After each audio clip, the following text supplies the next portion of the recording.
Hola amigos, Dr. Lebrun aquí.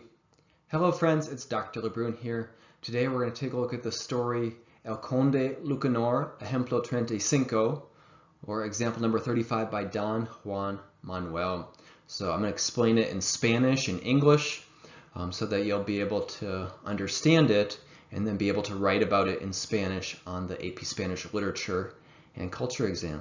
Alright, vamos a empezar. All right, let's start with some background information. So again, the autor is Don Juan Manuel. Él nació en Toledo, España. So he was born in Toledo, Spain, and that's right dead center in the middle of the country, about 40-50 kilometers south of Madrid. And at that time period, it was the capital of Spain. All right, so we got El Conde Lucanor is the name of the story, Count Lucanor. And it's a very big book, and it's broken down into different parts with different stories, different themes, different fables. So this one's Ejemplo 35, or example number 35, or chapter 35. All right, it comes from the Época Medieval, the medieval time period, which ranges from about 1000 to 1492. And this book was written in the 1300s, so that gives you just kind of some background information. Sometimes at the AP test, you have to identify the author and the time period. All right, so back in this time period, Spain has three cultures. España tiene tres culturas. And this is a big theme for the medieval time period. So we got los cristianos, the Christians, los moros, and this is the culture that the narrator of the story Patronio is coming from. And we also, the Muslims or the Moors, and we also have the judíos, the Jews. So if they're ever talking about any of these three cultures coming in contact, then we know it's during the medieval time period, because after 1492 in 1492 with the Spanish Inquisition and Queen Isabella and King Ferdinand, they expelled all the Muslims and the Jews from the country after 1492. So remember that the Muslims in Spain were involved with science and math and books, especially in the city of Cordoba in the southern province of Andalusia. And the Jews were involved in banking, accounting, things like that, the financial system. So it's kind of interesting, back at that time period, Christians didn't believe in interest, charging interest from bank loans, so they weren't in banking due to their religious beliefs. And so the Jews did that part of the economy. But anyways, so all this stuff comes into play after the expulsion of these other cultures from Spain. Later on in Spain's golden century, or golden time period, in the 15 and 1600s, then eventually there's a decline in Spain due to earlier events that happened during the medieval period. So keep that in mind. And so this story is coming from the Muslim perspective, los moros, and so we know that it's got to be during the medieval time period, la época medieval.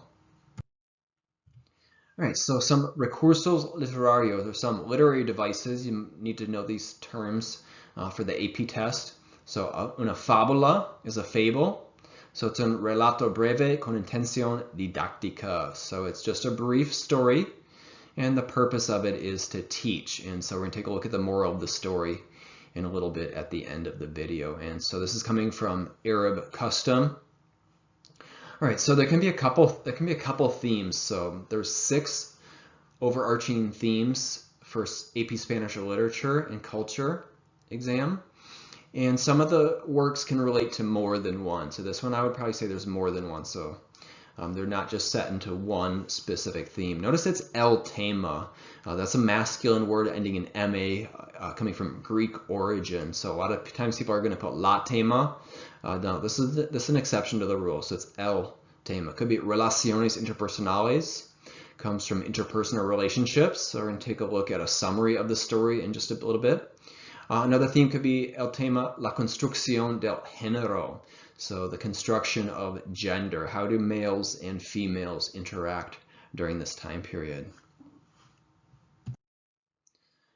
All right, un resumen breve. Just like to keep the summaries short, sweet, simple, because there's 38 stories.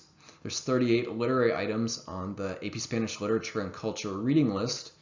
And you need to know the background information, just kind of know the summary. But on the test, you're never going to be asked to write a summary. You're going to be analyzing something, developing some type of theme, comparing and contrasting a work of art, a piece of literature, two pieces of literature. But if you know the background information of the story, that's going to go a long ways for you to understand it. So let's take a look at it in Spanish and in English. So the story starts off, we have un mancebo pobre y una mujer rica y brava. So there's this young man who's poor. He wants to get married, and he wants to marry this rich woman, but the only problem is she's kind of feisty. So maybe use the word brava. Okay, so he needs to go to his friend Patronio, who has some advice for him. So all through this story, Conde Lucanor, there's many different stories, and this is example number 35, and it's just a couple pages long. Anyways, so should he marry this woman? Because she's got, on the one side, she's got wealth, but on the other side, she's kind of feisty, and so he's coming from a poor position, so he needs to know what to do. Okay, so Patronio thinks that he can probably marry this lady, but he just kind of needs to follow some advice, like this other Moorish boy did, and he turned out okay. And so anyways, we'll get to the moral of the story at the end.